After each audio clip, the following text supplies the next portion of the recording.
Hey everyone, Joe here from ActionX. Welcome to What's the Tube, or welcome back for your 10th and sadly final Tom Swift episode review. This is the last one. Sadly over, and I'm just, after seeing this finale, I really, why do they always do this? Like, they tease us with some really cool ideas for the next season, and it gets canceled, and then I'm pretty sure they're gonna say, oh, we had these amazing plans for them, and you would have seen this and that. And maybe, honestly, Tom Swift was becoming, I really enjoyed the finale. I think it was a really well done finale. I don't think it was a great episode. I think it was just a well done finale. It wrapped up the theme for the season. It definitely wrapped up a good amount of the storylines, still leaving a lot that they were hopefully gonna do in season 2, which will never happen. And definitely they were just trying to be its own thing. And I think that's the one thing I'll say about this series, is that it was its own thing. It was not a Nancy Drew ripoff. It was definitely not trying to be like Nancy Drew. It was its own thing. And this episode just echoed that yeah, this is not that at all. And, you know, they were going to go in a completely different direction, and it would have been like so much fun to see where it was going to go. But for at least for this finale, it tested Tom to new limits, and despite some samey aspects, it still very much closed out the story on a pretty good note, in my opinion. But since this is the last one, it's still a damn shame that, you know, this is the last one. But with that being said, let's just go through it. Let's go through the butchered recap and talk about this finale for Tom Swift. So we begin. Tom is still very, very mad about what his dad had performed to him when he was younger. So he does a very angry workout, just saying, like, I'm Tom Swift, I'm a bad bitch. And I'm like, why the hell does that rhyme? I really don't know. Meanwhile, Zenzi and Isaac are in a random hoarder's trailer, stream trailer somewhere in the middle of the woods, where this random dude found one of the capsule pieces, and they managed to successfully get it, and they tell Tom about it, but Tom's very empty-minded about it. He's just not even focused on it at all. He's still very much mad at his dad over what he did. Doesn't want to listen to it. So still, it's now, the last piece is now within Susanna's hands. So now they got to figure out, they got less than a day to get that piece from her somehow. But regardless of that, so Tom and his mom talk about, just like, you know, her mom's like, there's like this big Swift Enterprises future inventors event, where like a lot of young inventors get to come out and kind of just meet with their fellow peers, and it's a big event for not just for Swift Enterprise, but also for the Cotillion, for them to, it kind of sounds a little culty, a little bit, like to scout out potential new members a little bit. It still sounds kind of weird. And of course, Tom's mom was asking, hey, didn't you say that soon was going to be the launch of the capsule to save Dad? Like, is that still on track for today? And Tom's very doesn't want to even talk about it right now, and he's trying to give the vaguest answers that he could to his mom. So from that point onward, yeah, Zenzi reports back with the capsule. He does not respond very well to it, and so they're heading along their way. I believe this is the point where Tom gets a message from Susanna stating that, yeah, she's about to make a big play against him, and, you know, that I think it's gonna happen at the Swift event. So he's like, crap, I wasn't gonna go to this thing, but now I gotta go. So he heads out there. I know Tom's mom's busy at the event itself, just making sure everything goes ready. We see Claire get out there many weeks away. And again, I honestly, I just realized this as I'm talking about it. This felt like more like a mid-season finale / season finale than a series finale. Like, again, they did not film this with the intention of this being the end. They definitely left it off. But, you know, for some reason, the half of this episode felt like a mid-season finale. Like, it was upping the scale, but it wasn't that climactic finale that, you know, we're used to by this point. It didn't really feel like it that much. And of course, obviously, Claire is still very much trying to drug up Tom's mom with the special sleepy gel. So she's just trying to like lure her in and say, hey, I got an even stronger dose for you. It's like, brah, you're giving these drug analogies like a whole new meaning over here. You really are. Tom speeds over to the event, witnessing everyone using the Swift sense. Oh yeah, I forgot. So the reason why he found out about it wasn't because of Susanna. It was because he was contacting his former boy toy about it, and he was like trying to apologize to him, say like, look, I'm gonna try and do better, you know, maybe we can give this a real go around. And the guy's like, oh, I thought we were already good because you told me to give Susanna the Swift sense regardless of it. And Tom's like, I didn't do that. Like, I did not do that whatsoever. So apparently Susanna faked a text message from Tom to him to kind of get the approval. So Tom, that's why, and I remember that's why Tom continued outwards. So Tom heads back over to the event. He finds everyone, it's calm as well, but of course, obviously, Suzanne's going to use the Swift Sense to kind of connect everyone to whatever torture method she had. Lino being the first target as he gets, I think he gets cornered by the bartender or someone puts one on him, and he starts remembering the a happy event with his mom, but then it turned into like a negative memory. Tom and the others managed to save him, but sad to say, now they know like what Susanna's trying to do. And the moment they head outside, everyone's starting to be tortured by the Swift Sense, by being tortured by these negative memories. And they're just trying to figure out what the hell they got to do. And they look around and they're trying to figure it out. But then eventually Zenzi and Isaac get knocked out of the count because the door's laced with this very absorbable chemical that is going to kill them pretty quickly if they don't do anything about it. And this is all meant for Susanna to test Tom to make sure that, this is the consequences. You don't want to join us, the next revolution. You're going to pay the consequences. And, will the smart Tom Swift save the day? It's a big test, big go around for him. During this debacle, Tom's mom finds out that Claire's been drugging her with the gel. Once I think she just finds an employee that took the gel as well. So she connects the two pieces together and like really is mad at Claire, but of course they're gonna let this current situation pass before they deal with it because now's not the time. Tom's trying his damn best to figure out how to solve the Swift Sense, and also as well as trying to save Zenzi and Isaac, as well as get the hell out of this thing because they're locked in here. And again, damn, I was such on a roll there. I really was. And now the freaking camera. Okay. Let's see how long before this camera shuts off on me again. Anywho, so continuing onwards. So Tom remembers his mom's like last speech about the Swift Sense purpose is to combine everyone's intelligence together to create a super being, which honestly I got scared for. Like, are they going to do their own Ultron storyline? They're going to create the Swift pod. But no, thankfully, hopefully not. So Tom tries to rally all the other inventors together to try and get them to help him out to try and figure out how the hell they're going to get out of this predicament. At first, they're like so against Tom because this is what Susanna wanted, for everyone to turn against Tom. And honestly, this would have been a very interesting storyline for a season 2 of like the world began turning against Tom. Maybe they would have done it regardless, but this was like a moment for me where like, yeah, I definitely got sold on the finale and like kind of redeemed the show. Not redeemed the show like it was always bad, but it was always like just it was a bit mild in my opinion, not a bit mid in my opinion, where Tom gives a speech of like, why would I do this to you guys? Like, I'm one of you. Like, I'm literally one of you. Like, there's no way I would hurt myself, hurt others like me, hurt my friends, my family. Like, there was no way.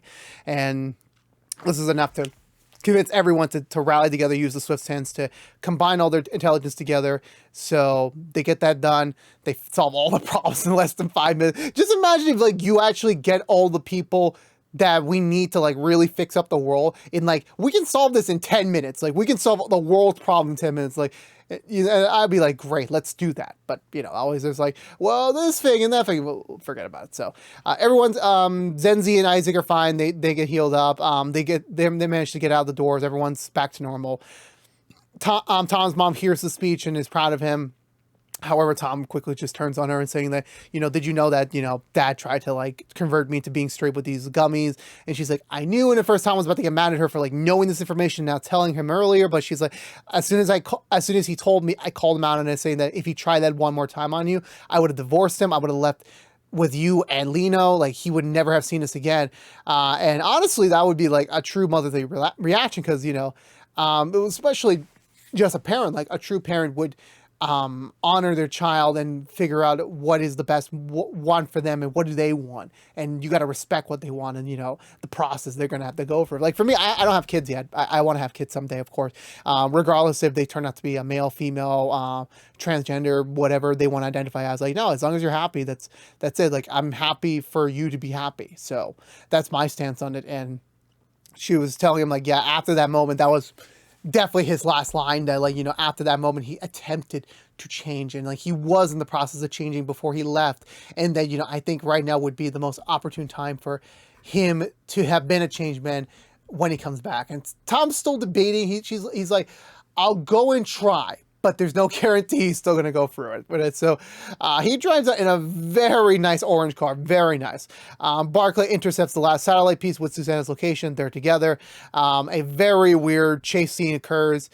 They end up in a Swift Enterprises storage unit, not storage unit, like a storage warehouse or something like that. Which I'm like assuming like this was like definitely Tom trying to have his Tony Stark mode where like he knows he's gonna win and you know Susanna's about to lose and he's still being so fly about it. It turns out while Susanna's being a freaking she was like maniacally explaining her entire plan, her entire scheme, her entire background on a live stream with Tom. I'm like, brah. I think this is the second time in recent history where I've seen the big bad get defeated over a live stream, which I'm like, modern technology and modern social tropes, I'm like, oh, you know what? They're doing their own thing. They're doing their own thing, and it works. Susanna gets mad. She breaks Tom's glasses, and she gets really, really pissed. And she's like, you know what? You think you're going to get out of this without any consequences? Well, guess the hell what? I'm going to blow up Barclay. I know this is Barclay's storage unit. I know you score Barclay here. So she throws a backpack with the satellite piece and just throws it at the door, the truck door, I guess, and it doesn't really make much of a damage. And Tom's like, "Was that it? Was that the big bad's final move?" And she's like, "Have fun with your consequences, Tom." And she drives off. Tom goes to try to walk over to receive it, but an explosion occurs. Majority of Barclay's, functions are destroyed as well. So he goes in there. And he finds the satellite piece and, he's trying to transfer power. The problem is that the current allowment of the Swift databases only allows for either Barclay's final data file or the transfer. Only one can happen. So Tom's like really debating because like, should he choose his dad or Barclay? And this is really difficult for me. Before anyone says like, well, it's just an AI, like he could build another one. Like, no, it's not that simple. Like an AI God, I haven't watched Avengers in a while. It's basically like it has its own mind. It can think for itself. It's not as sophisticated at times, but it can think for itself. So this Barclay developed its own personality, its own rapport with Tom. That Tom could probably make another Barclay, but it won't be Barclay. Like that Barclay is gone forever. So Tom is very torn by it, but however he manages to assemble the remaining message that his dad left him back in the pilot or second episode, I forgot which one it was. And Tom gets motivated to like, you know what? I'm gonna give my dad another chance. He's apologized to Barclay. He says goodbye. It's a little tearful. He wipes off the tears, grabs the satellite piece, ready to go and bring his dad home. Turns out his car is only activated by Barclay. I'm like, bro, isn't this a smart car? Isn't there like a power button or something? I guess it's sophisticated for like, okay, no one could just like hijack it. They need an AI to approve the function, but like, okay, so Tom goes into like this secondary storage unit where he finds his dad's old car, which honestly, it looks pretty nice. And a backup pair of like fly shoes for summer. I never would understand shoe culture. I never will. From that moment onwards, I want to say, so he drives over to the side. Zazie and Isaac already set up the Swift drone and everything ready to go pick him up. He heads in there, he plugs in the coordinates. He tells them that, Barclay's gone and, he's never coming back. They launch it. He shortly finds out that now that the drone's in the air, they have the connection with all the pieces. He can get a stable connection, like a stable video connection over to his dad. So he heads over back to the Swift lab. The Swift cage, the Swift lab. I never really knew what to call it at the end of the day. Oh well. He heads back over to go resume contact with his dad. So Zazie and Isaac are ready to pack up and like get the hell out of there. It seems like they were heading towards a little bit of a romantic moment. It was kind of heading there. But before anything, Zazie checks her news bulletin. It turns out that the congressman's car was found in the Hudson River with bloodstains, abandoned, and there's no body. Which, again, in traditional TV tropes, until you see a dead body, like completely dead, is it really dead? Like, they could just easily bring him back. And, now in about a bit, like, you can bring this man back whenever you want. So doors open there. Tom swifts back over to the Swift lab. He manages to get the uplink working. He talks to his dad. And this was like kind of like they're like a really solemn moment for them. Like, they both acknowledge each other finally. They both got through the shit, and now they're ready to start like really building a father-son connection. The connection gets broken. He turns around. It's it's the bodyguard. I forgot his name, sadly, for the last time. He severed the connection, and Tom's like, why the hell did you do that? Like, all we've been doing for the last 10 episodes, the 10 weeks we've been working on this shit, and you destroyed it. Why the hell did you do that? He's like, because your dad made me do it. And after that overactor, it's like, your dad told me to come back and sabotage the connection, because if that conversation continued, he would have done a different path, and the future would never happen. And Tom's like, what? The future? And he's like, yeah. He's like, after he gets on the Swift drone, he gets sucked into a wormhole. And yes, the wormhole will return into Earth, like Futurama did. But guess what? It left him in the year 2096, not 2099, because Marvel's going to sue us. 2096. And Tom's like, at first he's like taking it in, he's like, okay, he'll be alive. But like, wait a minute. How the hell? 2096? And he's like, yep, I'm from the future, motherfucker. I met your dad over there, and he sent me back to to change the course of history, to allow him to get to Earth 2096 safely, as well as to get you home. Well, not him, as well as to protect you and, you know, save you from an upcoming event. And that's where Tom Swift as a show ends, with like the biggest cock tease. Time travel? I mean, like, it's been a while since we got time travel in a show. Legends. Anyone remember that show? But okay, so finale wise, I need some tea because I had to work with some tea. Finale wise, I thought this was good in terms of just like overall ending the overarching conflict. Was this the big resolution I was expecting? Not at all.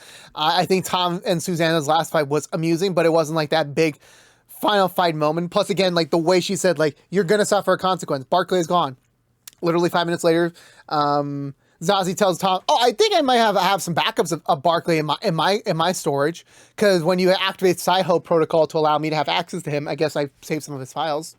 Which I'm like, Tom's like, yeah, okay, it's not gonna be 100% the same Barclay we last left off with, but it's 95% of it. So I'm like, yeah, that's close enough. So consequence-wise, he doesn't really suffer anything. And I guess the whole thing with like the future bodyguard wasn't part of her plan. So like, yeah, Tom didn't really suffer any consequences here. So it doesn't really like, it doesn't have like that lasting impact in terms of the road back storyline. I'm pretty sure they were going to continue that in some dynamic, maybe with the other guy as the leader, as Susanna's probably going to go undercover or probably go under for a while, since like, yeah, her entire cover is blown. There's absolutely no way anyone's going to believe her ever again.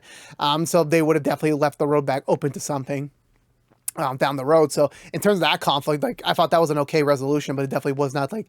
And again, the road back never was an intimidating threat. Like they were always vague and they were always mysterious, and like that's kind of like the excuse nowadays. Like they're a vague and mysterious organization with like, here's the mission, and that's really about it. Like we never physically got to see what their motivations are. So for me to like be invested in like this final showdown, it wasn't really that high for me in terms of my opinion. But what the finale really shined through is the characters. Well, specifically for Tom, for him having this moment of like growth and acceptance and realizing to be the bigger man here and like letting things go. And, you know, that I think that was the shining part of the episode. And it would have been very interesting to see what more Tom can learn in the future. Well, now that's not going to happen, sadly, but it would have definitely been interesting. And of course, obviously, they still left a lot of storylines open. Oh yeah, I forgot to mention there was Claire and Tom's mom had a scene together after everything happened before the big finale stuff, where Tom's mom was about to fire Claire like once and for all, but then Claire's like, no, like, you know, I don't think you want to do that. Like, if you fire me, I'll leave. But I'm gonna post all of these secrets. Like, I recorded all of your confession, which you're like, Jesus. It's like a stacked, like, mini full. Like, how the fuck did his mom let him, like, drug her so many times? Jesus. Oh, my God. And she's like, you know, there's, like, some big secrets. And again, I'm pretty sure, like, season 2's theme would have been, like, we got to deal with the mom's luggage. And, like, you know, she says, like, hey, if any of these go public, like, have fun in a second custody battle with Lino, which is, like, the first season definitely would have pitched Tom's dad as not being perfect, that there was a lot of flaws. I feel like season 2 was going to set up Tom's mom also not having not being perfect as well. And keep in mind, no one's ever perfect. We all have our own flaws. We've all made plenty of mistakes in our lifetime. I will still have many more to go. But in terms of this moment for them, like, you know, Tom's mom at this point has been most of a saint. Like, she's been a little bit aggressive at time for a good reason, but like deep down, like this entire season's pitched her as more like the saint mother compared with like Tom's problematic dad. Now it would have been interesting to see what it would have been like next year, or another season, let's say, not next year, because we're not getting one. So Yeah, but in terms of all that, like, yeah, definitely the finale would have been very interesting to see how the future stuff would have been handled. Would have been a budgetary, like, we're just gonna have mentions, maybe a flashback if we can afford it, but otherwise, was just gonna be like the bodyguard just staying stories and then maybe getting more communication from the future. Like, I really don't know how that would have been transpired. It definitely would have been interesting to see. It definitely was an interesting way to keep the conflict going. Where for me, I would have felt like going into this stuff, like, you know, at least. Maybe they'll do a little bit of a time jump. They'll bring the dad back and they'll leave it like closed-ended. Like, yes, there are more things for Tom to do for adventures, but you know, in terms of this story, we got a conclusion, and it wasn't a satisfying conclusion. Like, it felt like very open-ended. It felt like, oh, stay tuned for next season, and we're not going to get that. So that's the shitty thing about television. Sometimes, like, you have this amazing plan to keep going, but you know, you just can't do it. I don't even think Nancy Drew can even tackle it on, because I don't know how many episodes season 4 is going to be. I don't think it's going to be that long, so I'm pretty sure they're just going to stick with, here's our story, and that's it. I don't think they'll have the time to try and tackle on Tom's story, because Tom's story would have been so big, especially with time travel and stuff. So it's very unfortunate this is a very left open-ended thing, but then again, most CW shows, sadly, as of today, are getting that treatment just because of the upcoming sale with Nexus, and just what the programming line is going to be by this time next year, because, like, you know, Flash is also ending next year, Riverdale's ending next year. Like, the CW is going to be a vastly different place when we come back here in 2023 to 2024's television season. Like, this next season is going to be like another transitional year. Like, we're gonna see some shows say goodbye. We're gonna see a lot of new shows just for the sake of having new shows, and we'll see where things are at in a couple of years, whether or not Nancy Drew's part of that lineup too. I hope she is. Like, you know, the very short-lived Nancy Drew-niverse has now once again been back to just Nancy Drew. It sucks. It really does suck. But what can we do? But in terms of the finale, I thought it closed off okayly. It was not the best. It was a good episode overall, but it was just not the best finale. Definitely was not a great series finale, because it wasn't planned to be a series finale, but it's still a bummer that the show had to end here. And, you know, there's 99% sure we will never get to see the conclusion of this storyline and see what this future storyline would have taken Tom next. So it's a real damn shame. With that being said, I'm giving this finale 1.5 thumbs up. Let me know in the comments below, what did you think of the Tom Swift finale? Did you love it? Did you hate it? Did you find it was all right? Let's talk down below. But that's going to do it for me. And this has been all of our Tom Swift episode reviews. If you aren't aware, we have been reviewing all 10 episodes of Tom Swift for the past 10 weeks. But our journey is not quite over yet. Next week, we'll be doing a Tom Swift definitive series review. So there ain't no season 2 predictions video. It ain't a spoiler-free review. We're just going all in. We're going to talk about the entire series back and forth, because we've been talking about all 10 episodes individually. How does it all stack up together as a completed-ish story? Well, you'll find about that next week, and then that will conclude our Tom Swift run for the year. And then we will return to the Drewniverse next year with season 4 proper. But yeah. Again, thank you so much for joining me on this journey. If you have not yet, this has been What's the Tube from ActionX. If you want to know what we're also doing at What's the Tube besides our now concluded Tom Swift reviews, we're currently doing High School Musical, the series, season 3 episode review over on ActionX as well, every week after brand episodes on Disney+. So go check them out there as well. But again, thank you so much for watching. Please subscribe if you have not yet. Please like, favorite, share if you want to. Please also ring the bell, and please also follow us on social media. But for all you members of the Swift Squad out there, hopefully I'll see you again next week for our last time together. But if this has been it for the road, thank you so much for watching, supporting us for the last 10 weeks. It's been a lot of fun. It's a shame that this journey is like closed so soon, but you know, that's just the nature of the TV business. Sometimes you go on for a year, sometimes you go on for 11 years, and sometimes you stop short of 10 seasons. I'm looking at you, Flash. You could have done double digits. You could have ended at 10, but you didn't. I won't forgive you. Same thing with you, Seinfeld. Anyway, again, thank you so much for watching. Please, again, I'll see you guys soon. But until then, stay safe out there. Be good to each other. And as always, peace out. Tom Swift.